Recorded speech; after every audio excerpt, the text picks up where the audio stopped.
आपको डर नहीं लगता? बीजेपी का गढ़ है ये एकदम गढ़ मानाता है। और बीजेपी के नेताओं ने बोला कि हम कुत्ते बिल्ली किसी को खड़ा करेंगे, जीत जाएंगे। देखिए, गढ़ तो किसी नेता दल का कोई कुछ होता नहीं है। गढ़ तो जनता है, जनता का ही है, वही गढ़ बनाती है, वही गढ़ को तोड़ती है। जहां तक ये आपने सवाल पूछा कि आप बीजेपी के मजबूत सीट पर लड़ रहे हैं, जीवन में पहली बार मैं चुनाव लड़ रहा हूं। ज्यादातर आपने देखा होगा नेताओं का, जो लोग शुरुआती चुनाव लड़ते हैं वो अपने लिए सेफ सीट चुनते हैं।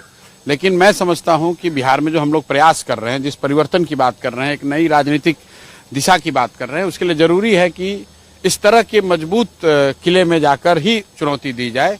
और मैं इसको विधानसभा का जो ये चुनाव उपचुनाव है, इसको मैं विधायक चुनने का चुनाव मानता ही नहीं हूँ।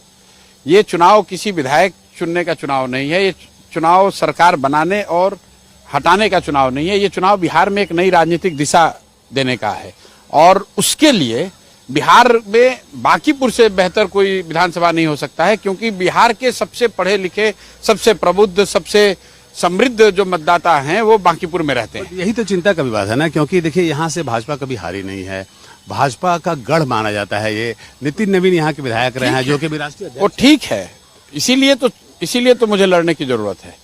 भाजपा के राष्ट्रीय अध्यक्ष यहाँ से आते हैं, भाजपा का ये गढ़ रहा है, भाजपा यहाँ चुनाव कभी हारी नहीं है। इसीलिए परिवर्तन अगर करना है तो यहीं से शुरुआत करनी है। और दूसरी बड़ी बात यह है कि इस बार के जो नवंबर 2025 के जो चुनाव हुए, नीतीश कुमार मुख्यमंत्री के तौर पर जनता के सामने थे, मुख्यमंत्री बने भी, लेकिन 6 महीने के अंदर आपने देखा कि कोई तीसरे व्यक्ति सम्राट चौधरी बन गए।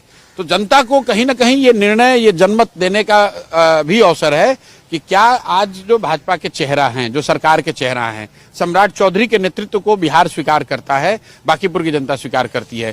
क्या सम्राट चौधरी के चाल चरित्र चेहरा को बिहार की जनता मानती है? बांकीपुर के मतदाता उसको स्वीकार करते हैं? इस पर जनमत सग्रह हो जाएगा।